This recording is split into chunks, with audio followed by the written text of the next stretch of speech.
살아계신 하나님 감사드립니다. 귀한 시간 예배 가운데 또 우리가 예물을 드리게 하시니 감사드립니다. 우리에게 허락해 주신 모든 것이 하나님께서 주셨다라는 믿음으로 하나님께 드립니다. 아버지 하나님, 우리의 믿음, 우리의 정성 기뻐 받아 주시옵고 이 예물이 진실로 하나님께서 기뻐하시는 곳에 사용될 수 있도록 하나님 나라 위에 사용될 수 있도록 하나님 선히 인도하여 주시옵소서. 이 시간 말씀의 자리에 나아갑니다. 하나님, 말씀을 통해 우리가 더욱 하나님을 알아가기 원하고 하나님을 사랑하기 원합니다. 하나님을 고백하기 원하고 예배하기 원합니다. 그런 지식을 쌓는 시간이 아니라 이미 익히 아는 하나님일 수 있지만 다시 한번 함께하기 원하고 만나기 원합니다. 말씀 전하는 부족한 종이 말씀 듣는 하나님의 귀한 본석들 모두에게 귀한 은혜의 시간, 복된 시간 되게 하여 주시옵소서.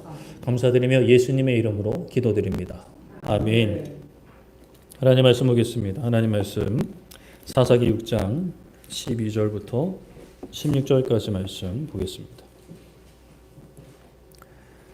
사사기 6장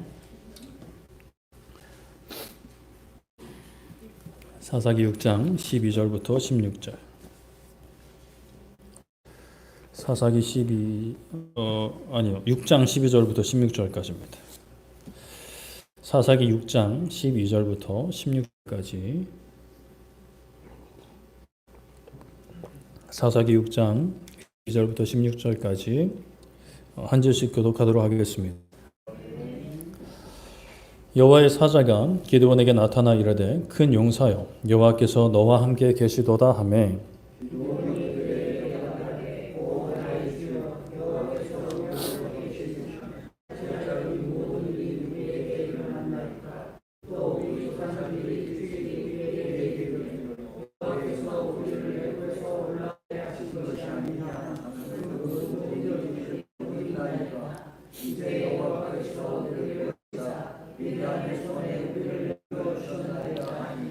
여호와께서 그를 향하여 이르시되 너는 가서 이 너의 힘으로 이스라엘을 미디안의 손에서 구원하라.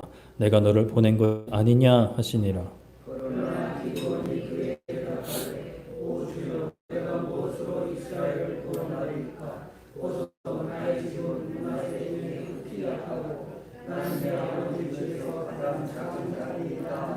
여호와께서 그에게 이르시되 내가 반드시 너와 함께 하리니 내가 미디안 사람 치기를 한 사람을 하리라 하시니라. 아멘. 네, 오늘은 큰 사람이 되는 법이라는 제목으로 말씀을 나누고자 합니다. 잠깐 저랑 눈 좀 마주치고 시작할 수 있으면 좋겠습니다. 네, 감사합니다. 네, 오늘은 큰 사람이 되는 법이라는 제목으로 말씀을 나누고자 하는데요. 우리나라는 과거에 이제 먹고 사는 문제를 해결해야 되는 나라에서 이제는 무엇을 먹고 어떻게 먹느냐를 고민하는 나라가 된 것 같습니다. 특히나 우리 어른들도 그렇지만 자녀들이 있는 경우는 어린 자녀들에게 되도록 좋은 것을 먹이고 좋은 것을 입히고 좋은 것을 경험하게 해주고자 하는 것이 부모의 마음인 것 같습니다. 그래서 이제 그런 부모의 마음을 잘 이용해서 아이들 건강식품 시장도 굉장히 성장을 했죠. 먹는 것만, 이제 끼니를 때우는 것만으로도 감사했던 시절은 지나간 것 같습니다. 풍족한 시대가 되었죠.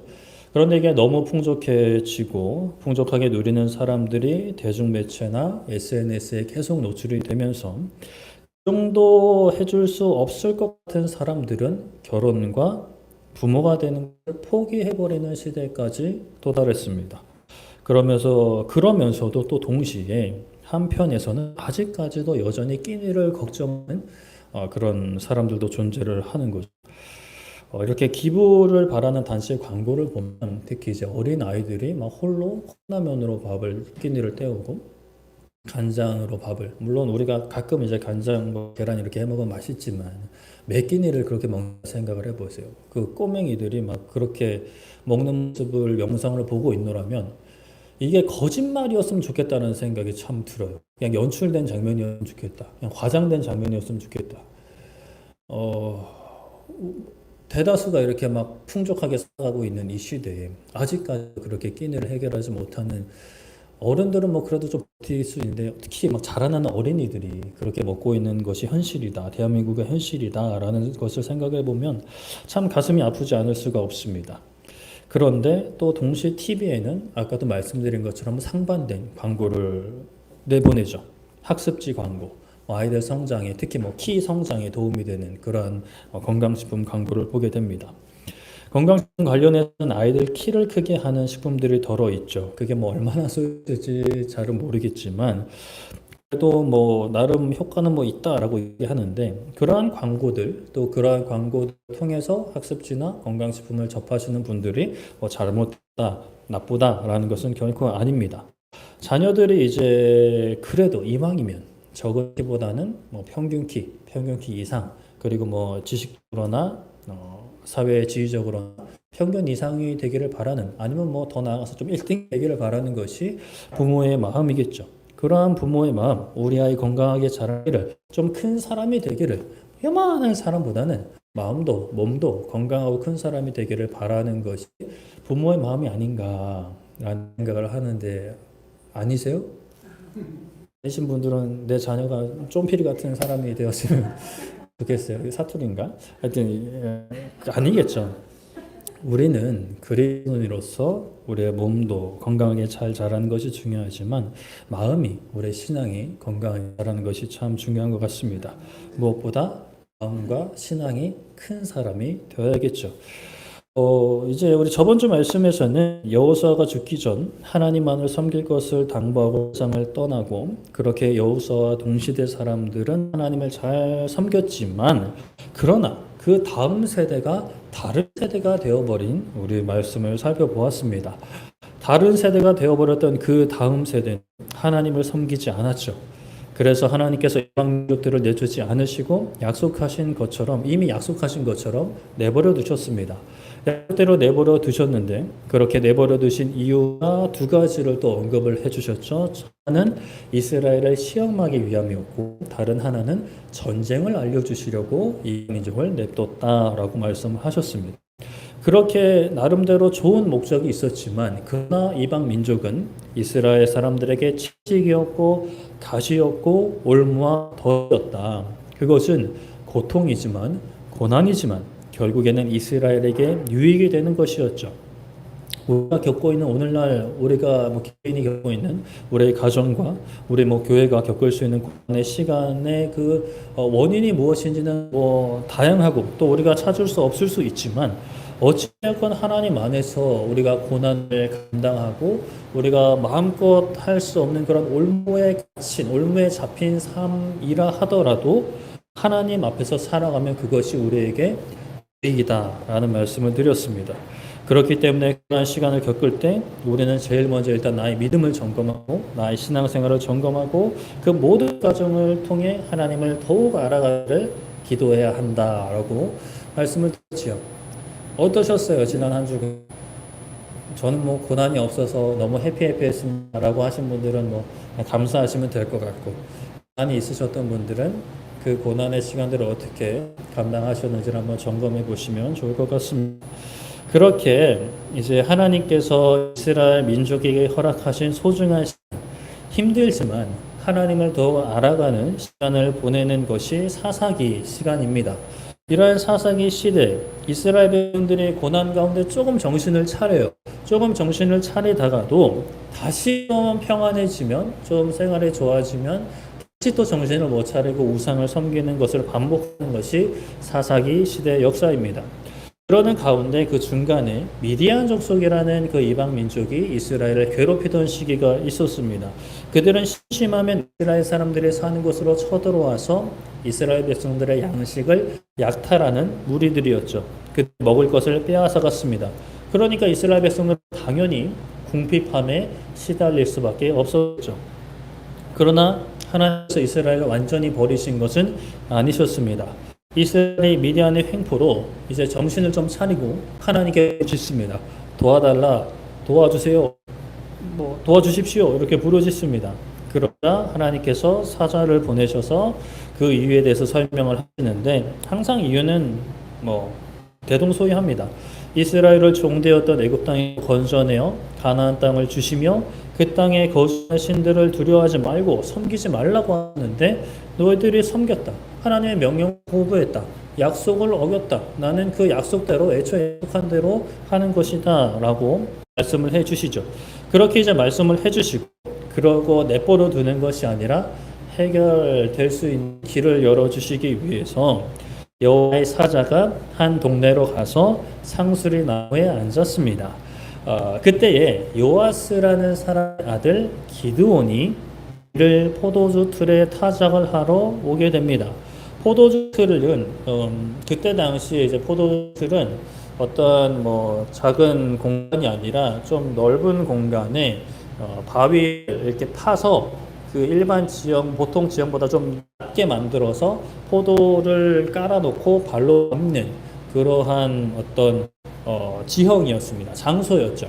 그래서 포도주 틀에서 밀을 까는 거, 밀을 이제 타작을 하는 거죠. 그러면 멀리서 볼 때 그 사람이 뭐 거기서 뭘 하고 있는지 잘 보이지 않는 그러한 지형입니다.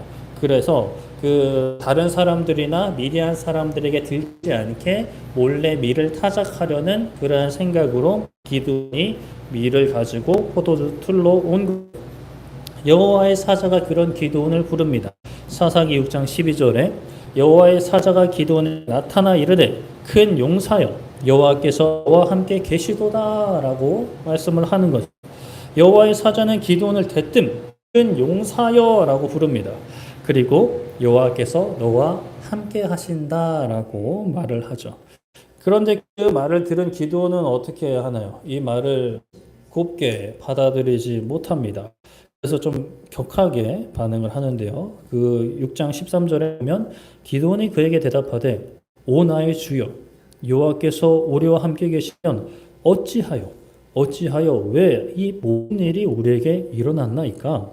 또 우리 조상들이 일찍이 우리에게 이르기를 여호와께서 우리를 애굽에서 올라오게 하신 것이 아니냐 한 모든 이적, 애굽에서 올라오게 하신 그 이적이 어디에 있습니까?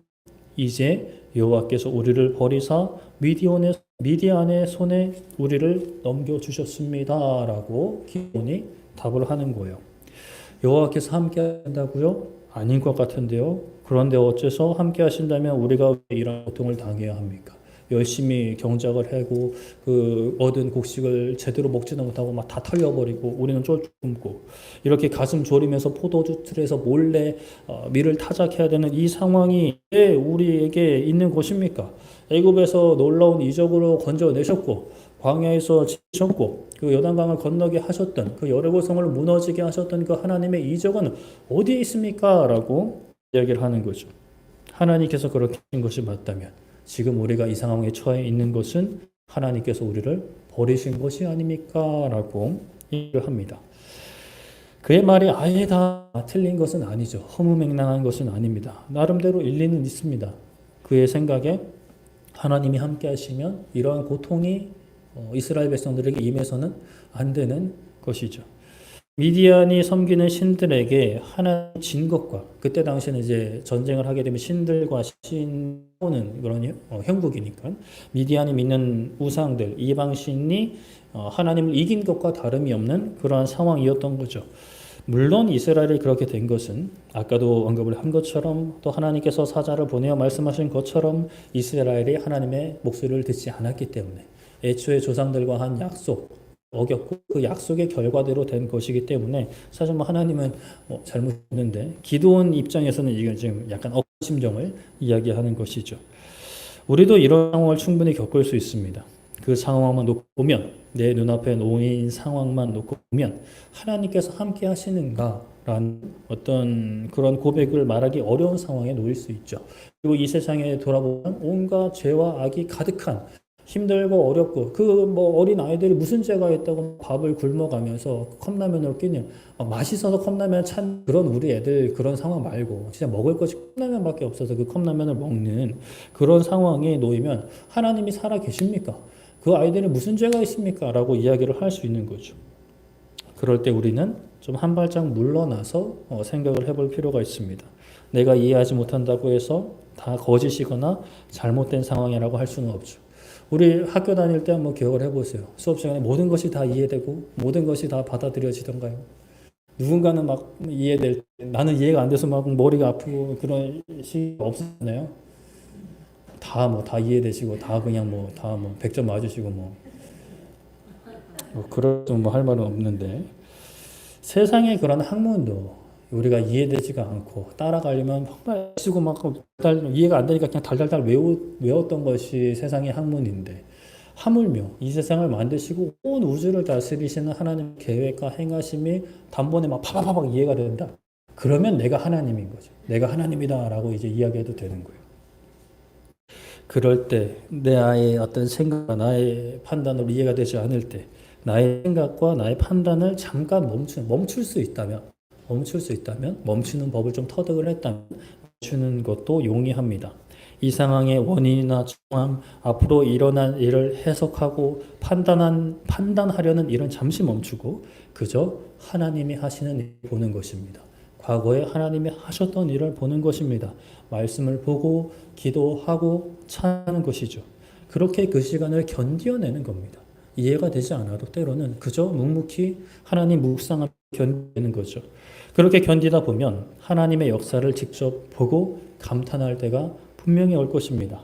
하나님의 계획이 현실이 되는 그때가 오면 우리의 눈으로도 하나님의 역사를 보게 될 거죠.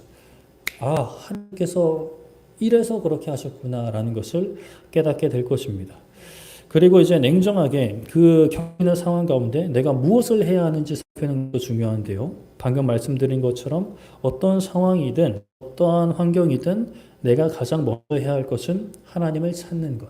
나의 판단, 나의 생각은 멈추고 하나님을 찾는 겁니다. 하나님을 의지하는 것이죠. 그리고 내가 하나님을 의지하는 사람으로서, 하나님을 믿는 사람으로서, 하나님을 신뢰하는 사람으로서 그냥 가만히 있는 것만이 아니라 내가 행동으로 액션을 취할 것이 있다면 그것을 행하는 것이 하나님의 사람으로 감당해야 될 고난을 마주하는 고난의 시간을 지나는 사람들이 해야 할 행동과 태도이겠죠.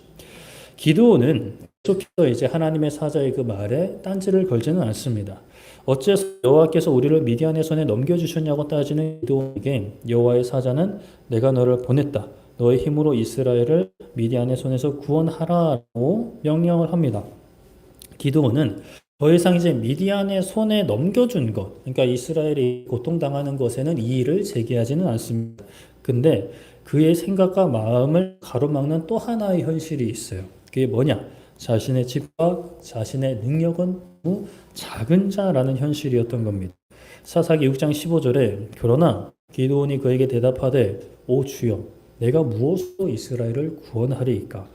소서 나의 집은 므낫세 지파 중에 극히 약하고 나는 내 아버지 집에서 가장 작은 자입니다 라고 답을 합니다. 기드온이 이야기하기를 저는 작은 사람입니다. 저희 집에서도 작은 사람인데 저희 집은 그 므낫세 지파에 속해 있지만 므낫세 지파 중에서도 작은 집입니다. 그런데 이 힘없는 제가, 이 작은 제가 무엇을 할 수 있겠습니까? 라고 이야기를 하는 거죠. 그의 평가는 정직하고 냉정하고 옳은 평가일 수 있습니다. 그러나 한 가지 중요한 것들을 놓치고 있는 것은 바로 함께 하시는 하나님, 그 기드온을 보내시는 하나님의 계획과 능력을 헤아리지 못하고 있는 것이죠. 기드온은 작은 사람이었습니다. 큰 사람, 덩치가 크고 작은 것을 떠나서 그의 어떤 믿음이든지 상황이든지 능력이든지 작은 사람이었습니다. 그러나 하나님께서 함께 하실 때 그는 더 이상 작은 사람이 아니라 큰 용사가 되는 것이죠. 우리도 이 땅에서 작은 사람일 수 있습니다. 육체적으로 작은 것뿐만이 아니라 우리의 마음이 작을 수 있고 사회적 지위, 경제적인 능력 작을 수 있습니다. 그러나 하나님께서 많은 이스라엘 사람들 중에 작은 사람 기드온을 찾아가셨고 그를 큰 용사로 부르셨고 쓰고자 하십니다. 세상에서 큰 자가 되는 거, 그러니까 세상에서 힘을 갖는 거, 소위 말해서 유명해지고 높은 지위에 올라가고 이러한 것들이 잘못된 것은 결코 아닙니다. 큰 자가 되면 그 자리에서 그가 행할 수 있는 능력과 영향을 통해서 하나님의 일들을 아주 잘 감당할 수 있습니다. 그런데 세상에서 우리가 큰 자가 되기 위해서 함께 하나님과 함께하는 시간들, 하나님께 드려야 할 마음들을 놓친다면 사실 그것은 본질을 잃어버린 껍데기 뿐인 인생이 될 수가 있죠. 우리가 하나님과 함께 있을 때 하나님께서 우리를 큰 용사로 불러주실 때 우리가 진실로 큰 용사, 큰 사람이 되는 것입니다. 하나님의 말씀에는 힘이 있습니다. 믿으십니까? 네, 믿으셔야 돼요. 안 믿으시면 안 돼요. 그 말씀으로 이 세상을 만드셨어요. 우리에게 기도원에게 큰 용사다라고 하신 그 말씀으로 이 세상을 만드셨죠. 그 말씀으로 기도뿐만이 아니라 오늘날 우리에게 너희는 큰 용사다, 큰 교회다, 큰 가정이다, 큰 사람이다라고 하시면 우리는 큰 용사가 되는 것입니다. 우리의 죄를 용서한다고 하시면 죄가 용서되는 것이고 나의 자녀다라고 하시면 하나님의 자녀가 되는 것이죠. 우리는 그저 감사함으로 아멘하고 순종하면 되는 것입니다. 그러나 그 순종이 세상의 지식과 세상의 기준이 너무 우리의 마음속에 꽉 차 있으면 그 순종은 결코 쉬운 것이 아닙니다. 여러분들 세상 가운데 어떤 사람으로 여러분들을 바라보고 계세요? 여러분들이 누군가에게 나를 소개한다면 나는 어떤 사람이라고 소개하고 계세요? 아무런 별 볼 일 없이 그냥 저냥 살아가는 인생이라고 소개를 하실 건가요? 아니면 나는 대단한 사람이다라고 소개를 하실 건가요? 어느 상황이든 그 근거가 어디에 있는가를 살펴봐야겠죠. 세상의 기준으로 볼 때 큰 사람일 수 있습니다. 영향력이 큰 사람일 수 있습니다. 다른 사람들이 우러러보고 부러워하는 인생일 수 있습니다. 아니면 반대에 있을 수도 있어요. 그런데 사실 그게 중요한 것은 아니다라는 사실입니다. 하나님께서 높이고자 하시면 높아질 것이고 낮추고자 하시면 낮아지려고 하지 않아도 낮아질 수밖에 없습니다. 그런 하나님 앞에 우리를 높이기도 하시고 낮추기도 하시는 하나님 앞에 우리는 그저 엎드려야 되는 것이죠. 하나님의 뜻대로 우리의 인생을 사용하여 주시옵소서, 우리의 가정을 사용하여 주시옵소서, 우리 교회를 사용하여 주시옵소서라고 엎드려야 하는 것입니다. 기도는 스스로 작게 여겼고 세상의 기준으로도 그러했던 것으로 보입니다. 그래서 이스라엘을 미디안의 손에서 구원하라는 하나님의 그 사자의 말씀에 내가 무엇으로 이스라엘을 구원하겠습니까? 라고 답을 한 거죠. 나의 집은 작고 나는 작은 자이기 때문입니다. 그때 여호와께서 사자를 통해 말씀하신 것은 내가 너와 함께한다라는 말씀이었죠. 사사기 6장 16절에 여호와께서 그에게 이르시되 내가 반드시 너와 함께하리니 너가 미디안 사람 치기를 한 사람을 치듯 하리라 하시니라 라고 말씀을 합니다. 한 사람을 치는 것도 때로는 어려울 수 있죠. 그러나 여러 때리는 것보다는 한 사람 때리는 게 당연히 쉽겠죠. 네, 너는 세상 기준으로 볼 때 별거 없을 수 있다. 집안 배경 좋은 것도 아니고 너에게 따로 군대가 있는 것도 아니다. 그러나 내가 너와 함께 할 거다. 내가 이스라엘을 구원하는데 너를 도구로 사용하겠다. 너는 그냥 잠자코 내가 시키는 대로 하기만 하면 된다 라고 말씀하시는 거죠. 기도는 그래도 좀 표징을 요구합니다. 쉽게 믿어지지가 않는 거죠. 누구라도 그러지 않을까요? 우리가 상황 다 알고 있으니까 굳이 이래야 되나 이렇게 생각할 수 있지만 당장 하나님이 나타나셔가지고 너를 크게 쓰겠다라고 하시면 좋습니다 라고 하면서도 나를? 라고 생각할 수 있는 게 또 우리 아닐까요? 현실을 살면 살수록 느끼잖아요. 우리의 한계와 우리의 부족함과 연약함을. 기도는 그래서 표징을 연구하 증거, 좀 믿을 수 있는, 좀 확신할 수 있는 증거를 요구합니다. 그래서 기도는 준비한 음식을 바위에 놓고 사자의 명령대로 국도 부었습니다. 음식을 다 바위 위에 쏟아버리는 거죠. 그때 그 하나님의 사자가 가지고 있던 지팡이 끝을 음식에 갖다 대자 바위에서 불이 나옵니다. 바위에서 불이 나서 음식을 살라버렸고 여호와의 사자는 순식간에 사라져버리는 거죠. 그러니까 이제 자연 세계에서 일어나지 않는 그런 초자연적인 일이 일어납니다. 그래서 기도원이 진짜 내가 진짜 하나님을 만났구나. 하나님의 사자를 만났고 하나님의 말씀을 들었구나라고 생각을 하고 나는 이제 죽었다라고 두려워합니다. 그러나 하나님께서는 두려워하지 말라. 죽지 않을 것이다 라고 하시고 그래서 기도원은 거기에 여호와 하나님을 위해 제단을 쌓고 그 제단의 이름을 여호와 샬롬이라고 하는 거죠. 그래서 우리가 교회에서 인사할 때 샬롬 이렇게 인사하는 것도 여기에서 나온 단어입니다. 하나님은 평강이시다라는 단어죠. 하나님 기도원을 큰 용사로 부르시고 그렇다면 제일 처음 명령하신 것이 뭔가? 큰 용사로서 제일 처음 순종하고 감당해야 했던 사명이 무엇인가? 첫 번째 미션이 무엇인가? 바로 아버지 집에 있는 우상을 헐고 무너뜨리고 하나님을 위한 제단을 쌓고 아세라상을 부순 나무로 번제를 드리는 일이었습니다. 사사기 6장 25절에 밤에 여호와께서 기드온에게 이르시되 너의 아버지에게 있는 수소 곧 7년 된 둘째 수소를 오고 너의 아버지에게 있는 바알의 제단을 헐며 그 곁에 아세라상을 찍고라고 말씀을 합니다. 참 그 집에 우상들이 있는 것을 보면 그 시대가 어떤지를 짐작을 할 수 있죠. 우리가 큰 사람이 되고 싶다라는 생각을 하고 뭐 나는 못 돼도 내 자녀들은 좀 이 세상에서 좀 내놓으라는 사람이 됐으면 좋겠다라는 마음을 가지는데 그렇게 이제 큰 사람이 되면 이제 큰 일을 해야겠죠. 큰 사람이 작은 일을 해서는 안 되겠죠. 작은 사람이 큰 일을 하려고 문제가 생기지만 큰 사람이 또 작은 일을 하려고 해도 뭐 문제는 안 생기지만 너무 아깝잖아요. 그래서 큰 일을 해야 한다고 생각하는데 큰 일은 보통 우리가 생각할 때 많은 사람들이 알아보는 일, 또 역사에 이름을 남길 만한 일이라고 생각을 하죠. 당연히 그것도 맞습니다.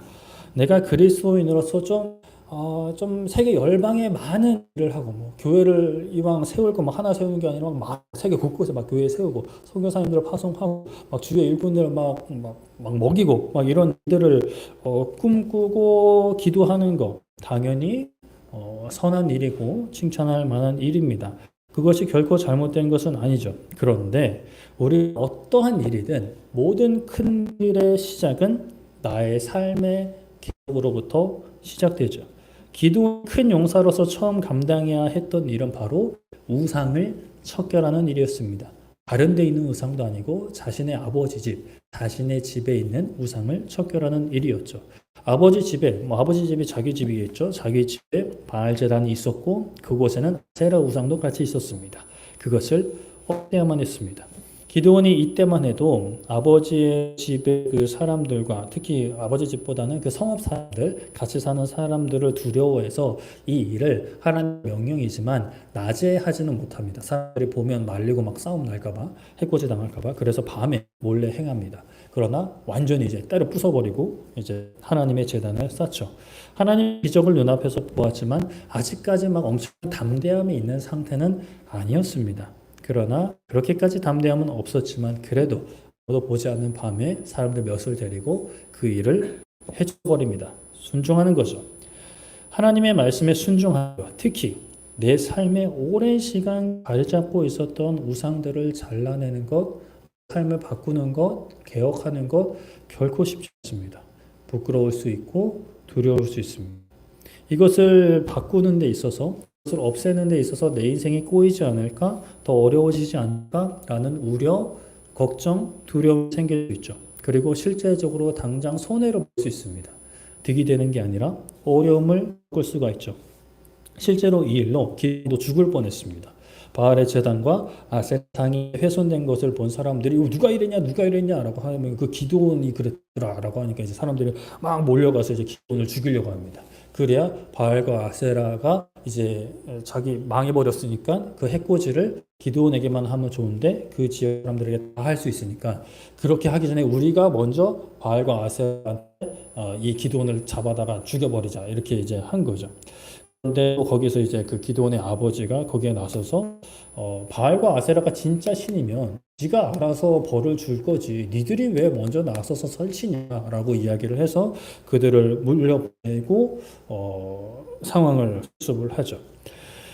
그렇다면 오늘날 우리가 없애야 할 우상들은 뭔가를 또 생각을 해봐야겠죠. 골로새서 3장 5절 6절에 그러므로 땅에 있는 지체를 죽이라 곧 음란과 부정과 사욕과 악한 정욕과 탐심이니 탐심은 우상 숭배니라 이것들로 말미암아 하나님의 진노가 임하느니라 라고 말씀을 합니다. 음란은 뭐 다 아죠. 성적으로 부정한 것들, 부정도 사실 비슷합니다. 더러운 것들인데 사욕은 욕심, 악한 정욕, 자기 중심에 강한 욕망들, 탐심, 여기서 탐심은 무절제한 욕망을 탐심이라고 합니다. 이것이 우상숭배라는 것이죠. 벌써 넓게 다 이게 우상숭배다라고 이야기도 할 수 있는데 여기 말씀에서는 특히 탐심이 탐하는 것, 절제 없이 어떠한 하나님의 허락하신 울타리를 벗어나서 탐하는 모든 마음이 우상숭배다라는 것이에요. 오늘날 우리가 대놓고 막 바알의 제단, 바알이 어떻게 생겼는지도 사실 잘 모르시잖아요. 아세라 상을 방 한편에 세워놓지는 않죠. 그러나 우리 마음에 탐심이 있다면 그냥 무엇을 조금 바라고 원하는 정도가 아니라 하나님께서 허락하신 그 울타리 마땅히 누려야 될 그 범위를 넘어서서 무절제하게 바라고 탐하는 것들, 그리고 아예 그냥 애초에 가져서는 안 되는 것들을 바란단 말이에요. 머리 잘하는 게 죄 아니지만 우상이 어느샌가 나의 삶 가운데 자리를 잡고 있는 거죠. 분명히 그래, 이 자녀는 내 살아가는 이유는 아니지만 내가 부모로서 키우고 양육하고 헌신해야 돼. 근데 또 살아가다 보면 이게 사실 정말 한 끗 차이거든요. 살아가는 이유가 또 돼버리고 마음 상하고 내 말 안 들으면 그냥 살아가는 맛이 없고 재미도 없고 막 사는 이유도 모르겠고 막 이런 식이 또 우리의 삶의 모습인 거죠. 그렇기 때문에 우리는 항상 이것을 계속해서 제거해 나아가야 하는 것입니다. 여러분들의 삶의 우상은 무엇인가요? 여러분들의 삶을 즐겁게 하고 여러분들의 영혼을 소생케 하는 것. 소망이 되는 것. 여러분들의 소망. 그것이 우상일 확률이 매우 농후합니다. 그러한 우상을 정리하고 하나님께 맡겨드리고 하나님을 의지하는 것이 큰 용사로서의 삶의 시작인 것이죠. 말씀을 정리하겠습니다. 제가 개인적으로 어릴 때만 해도 이제 그때는 뭐 인터넷도 잘 없고 컴퓨터도 뭐 있기는 있었어요. 그런데 이제 밖에 나가서 많이 노는 그런 환경이었습니다. 그러면 밖에 나가고 그런 애들이 있습니다. 집에 있는 보자기 둘러매고 나와서 담벼락에 올라가서 슈퍼맨 이러면서 뛰어내리는 수두룩했죠. 뭐 저도 그 중에 한 명이었고 그러다 보면 뭐 손목 나가고 발목 부러지고 막 그런 경우도 많이 있는데 그러한 어떤 영웅들이라고 하죠. 히어로들이라고 하는 그런 영웅들이 등장하는 용사가 등장하는 애니메이션이나 영화는 어떤 그 어린 아이들의 동경의 대상이었고 꿈과 희망이었던 것 같습니다. 그리고 이제 과학 기술이 발달하면서 CG 기술도 발달해 이제는 또 실감나는 영화로 이렇게 만들어지고 어른들도 이제 막 거기에 마음을 두고 많은 투자를 하고 취미도 갖는 그런 세상인데요. 많은 사람들이 특히 어릴 적에는 히어로, 영웅의 삶을 꿈꿉니다. 나도 저런 어떤 초능력이 한 점 있었으면 좋겠다라는 생각을 한 번쯤은 해보셨어요? 저도 가끔 그런 생각, 대학 때도 그런 생각 해봤는데 너무 이제 학교 갔다 오고 지치고 힘드니까 좀 하늘을 나는 능력이 있었으면 어떨까? 순간 이동하는 능력이 있으면 어떨까? 뭐 이런 생각 안 해보셨어요? 그러시면 어쩔 수 없고. 그런데 이제 살다 보면 자라나면서 현실에 계속 부딪히고 그래서 이제 먹고 사는 문제가 급급한 현실형 인간이 되어버리는 것 같습니다. 슈퍼맨은 무슨 축 처진 어깨와 굽은 목으로 떠지지 않는 눈으로 어떻게든 일어나서 버스에 몸을 싣고 지하철에 몸을 싣고 아니면 자가용에 몸을 싣고 출근을 하죠. 그리고 지친 몸으로 퇴근을 하고 뭐 하면 또 자야 되고 또 다시 일어나서 출근해야 되고 또 주말에도 늦잠 못 자고 이렇게 교회에 나가지고 이제 예배 드리는 그러한 현실형이 되어버리는 거죠. 그리고도 이제 어른이 되어서도 슈퍼맨, 배트맨 되겠다고 뛰어다니는 요즘 뭐 아이언 뭐 이런 거 되겠다고 뛰어다니는 어른들이 있으면 혀를 끌끌 찹니다. 어릴 적 망상에서 빠져나오지 못한다라고 말이죠. 혹시 우리의 신앙이 그러진 않는가라는 생각을 해보게 됩니다. 신앙의 초창기 때는 예수님 막 만날 때 하나님의 큰 일꾼이 되겠다, 용사가 되겠다, 크게 쓰임 받겠다 라고 이제 호언장담했고 기도를 했는데 신앙의 연수가 차면 찰수록 어느새 차갑지도 않고 뜨겁지도 않은 신앙이라고 말도 하기 좀 뭐한 그저 습관에 따라 교회에 왔다 갔다 하는 인생의 작은 어려움에 눈물 흘리고 괴로워하는 그런 현실형 인간이 되어버리진 않았는지 현실에 안주하는 세상에 안주하는 신앙이 되어버리진 않았는지 점검을 했으면 좋겠습니다. 그렇게 점검을 해보고 다시 한번 좀 꿈을 꾸었으면 좋겠어요. 현실에 맡겨서 잃어버렸던 큰 용사가 되는 그 꿈을 꿀 수 있었으면 좋겠습니다. 그냥 용사 아니고 그냥 영웅도 아니고 큰 용사, 큰 영웅의 꿈을 꾸었으면 좋겠습니다. 내가 작다고, 우리 가정이 작다고, 교회가 별 볼 일 없다고 고개를 저을 때 하나님께서 함께 하신다라는 음성을 듣고 그 말씀을 붙잡고 큰 용사로서의 한 발짝을 뛰는 것이죠. 김춘수에 대한 이런 표현이 있습니다. 우리 너무 많이 들어보셨을 텐데, 내가 그의 이름을 불러주기 전에는 그는 다만 하나의 몸짓에 지나지 않았다. 내가 그의 이름을 불러주었을 때 그는 나에게로 와서 꽃이 되었다는 약간 오글거리는 그런 표현이 있는데, 이거는 사실 내가 중심이 되고 내가 꽃에 의미를 부여하는 그런 약간 인본주의적인 의미를 담고 있기는 합니다. 하나님께서 우리의 이름을 불러주시기 전에 우리는 다만 몸짓에 지나지 않았다는 거예요. 살아있는 생명도 아니에요. 그냥 뭐 흐느적거리는 그런 그 주유소 풍선과 같은 그런 인생이 지나지 않았다는 것입니다. 생기 없는 인생이었죠. 의미 없는 인생이었습니다. 그런데 하나님께서 우리의 이름을 불러주셨을 때, 우리를 큰 용사라 불러주셨을 때, 우리를 자녀라 불러주셨을 때 우리는 그리스도인이 되었고 하나님의 자녀가 되었고 큰 용사가 되는 것입니다. 내 상황 상관없이, 나의 능력에 상관없이, 심지어 내가 지난날 살아왔던 모든 인생의 발걸음도 상관없이 하나님이 넌 큰 용사야 라고 하시면 그때부터 큰 용사가 되는 것이죠. 그럴 때 아니에요 저 못해요 이랬다가 이제 모세처럼 이제 혼나고 이제 가는 겁니다. 기도원처럼 그래도 조금 이제 표징 얻고 저 죽어요 이제 뭐 이러고 이제 아니 나지 않다 여호와 샬롬 이러고 이제 가는 거죠. 다시 한번 큰 용사가 되어 하나님의 역사를 드러내기를 바라는 우리 교회, 우리 가정, 우리 삶이 되기를 축복합니다. 그러기 위해서 첫 번째로 해야 될 것, 우상을 척결하는 것입니다.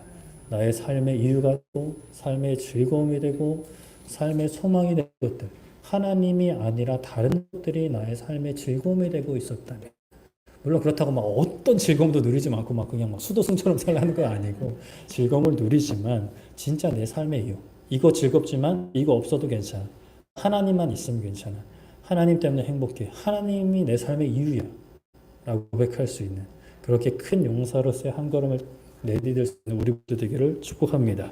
우리 함께 기도하고 찬양했으면 좋겠는데요. 우리 악보집 3번 교회여 일어나라 라는 찬양이죠. 우리 모두가 말씀을 붙잡고 일어났으면 좋겠습니다. 큰 용사로, 그냥 한 귀로 듣고 한 귀로 흘리지 마시고 좀 큰 용사로 일어났으면 좋겠습니다. 우리 교회도, 우리의 가정도, 나 자신의 삶도 세상의 어떠한 기준에 너무 침체되어 있지 말고 말씀을 붙잡고 일어날 수 있기를 소망합니다.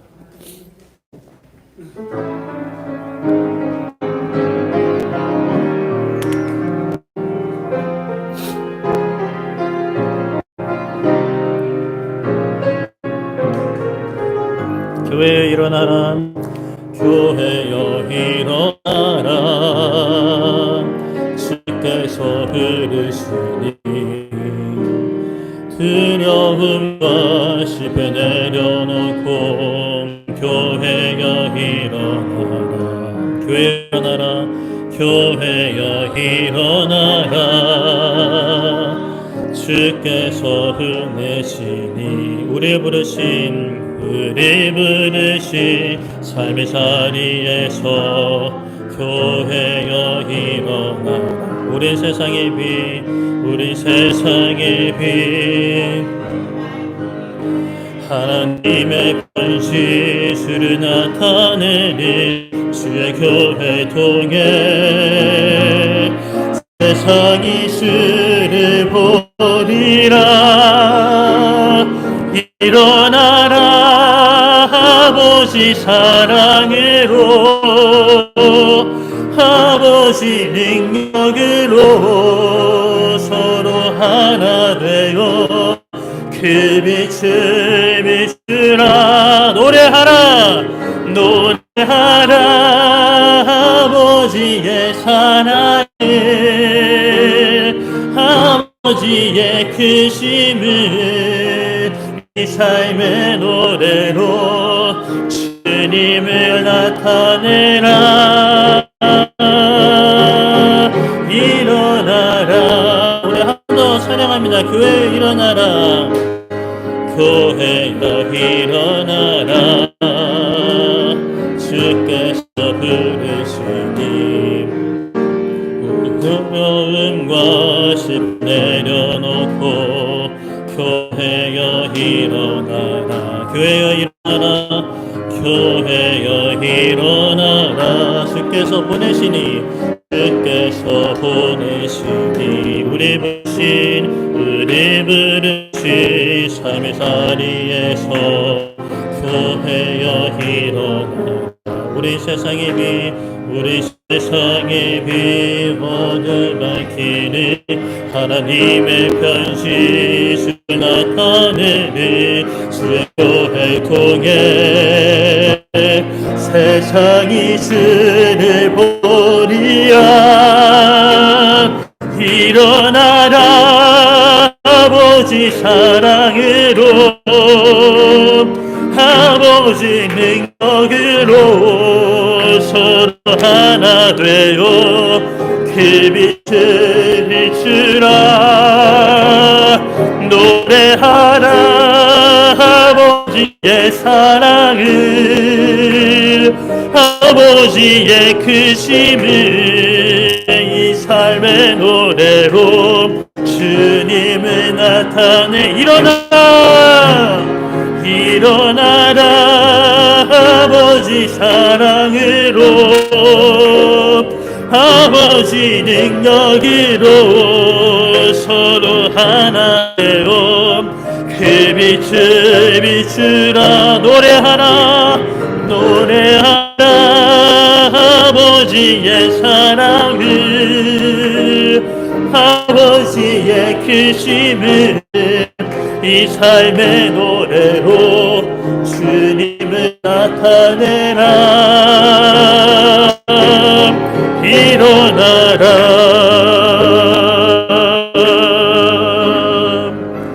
아멘. 이 시간 우리 기도할 때 하나님, 우리 다시 한번 큰 용서하기 원합니다. 신앙의 연수가 오래되고 썩어버린 신앙을 살지 않게 하여 주시옵소서. 나의 현실이 작다 해서 나의 신앙도 작아지지 않게 하여 주시옵소서. 크신 하나님, 영광의 하나님을 신뢰함으로 살아계신 하나님을 증거하는 큰 용사의 삶, 우상을 척결하고 나의 삶이 이 오직 하나님이라고 고백할 수 있는 그러한 신앙의 본질, 신앙의 삶을 살아가게 하여 주시옵소서라고 우리 주여 한번 외치고 기도하도록 하겠습니다. 주여! 계신 아버지 하나님, 이 시간 우리가 마음을 모아 말씀을 붙잡고 기도합니다. 살아계신 아버지 하나님, 큰 용서로서 우리를 부르신 하나님의 그 음성이 아멘하며 순종하는 우리의 삶이 되게 하여 주시옵소서. 나의 모습들, 나의 환경들, 나의 능력들은 작고 약하다 할지라도 세상 사람들의 부러움을 쓰지 못하는 삶의 모습이라 하더라도 아버지 하나님, 우리는 하나님의 부르심에 응답하기 원합니다. 하나님의 말씀에 순종하기를 원합니다. 세상에 우리를 붙잡고 있는 세상의 올무와 덕과 가시와 지식을 극복하고 아버지 하나님 나아가 승리하는 우리의 삶이 되기 원합니다. 큰 용사로서의 삶, 세상의 삶의 여러 가지 것들이 우리의 삶의 이유가 되고 삶의 즐거움이 되고 목적이 되었던 그 우상들을 척결하고 없애버리고 불태우는 삶이 되게 하여 주시옵소서. 그 모든 헐어버리고 하나님의 재단으로 쌓고 하나님께 영광을 돌리는 하나님을 예배하는 삶이 되기 원합니다. 아버지 하나님, 아버지 우리가 다시는 주저앉아 있는 삶이 아니라 아버지 그저 누워있는 삶이 아니라 일어나 걸으라고 하시는 아버지의 음성이 순종하는 삶이 되게 하여 주시옵소서. 나의 능력이 아닌 아버지의 능력으로 일어나기 원합니다. 각자 싸우는 것이 아니라 우리 하나 되어 싸우기 원합니다. 교회가 하나 되어 그리스도의 장점을 향해 이르기 원합니다. 하나님의 성전이 되기를 원하고 하나님의 도구가 되기를 원합니다. 이 어두워져만 가는 이 세상 가운데 하나님의 교회로, 하나님의 가정으로, 하나님의 자녀로 살아가는 우리의 삶이 되게 하여 주시옵소서.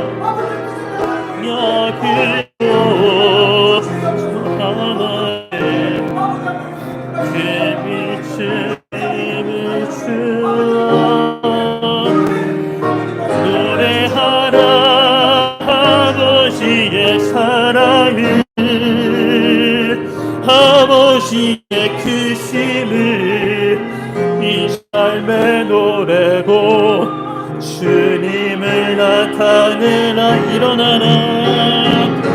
일어나라 아버지 사랑으로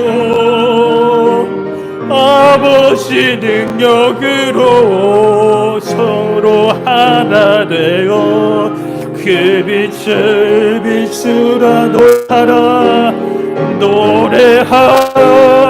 아버지의 사랑을 아버지의 크심을 이 삶의 노래로 주님을 나타내라 일어나라. 살아계신 하나님 아버지, 우리를 큰 용사 부르시고 하나님의 도구로 쓰임 받고자 사용하고자 우리를 부르신 하나님의 음성에 부르심에 아멘하는 교회 되기를 원합니다. 아버지 하나님, 우리의 교회가 우리의 가정, 우리 개개인의 삶이 세상의 기준으로 부족하고 작은 교회, 작은 가정, 작은 자라 할지라도 아버지 하나님께서 큰 용사로 부르시고 쓰고자 하시면 아버지 하나님께서 크게 사용하실 줄을 믿습니다. 아버지 하나님, 그 크게 사용하시는 것도 아버지 하나님 세상의 큰 기준으로 아버지 하나님 미치지 못한다 하더라도 아버지 하나님 우리의 삶을 사용하여 역사하시는 그 하나님의 놀라우신 능력을 바라보게 하여 주시옵소서.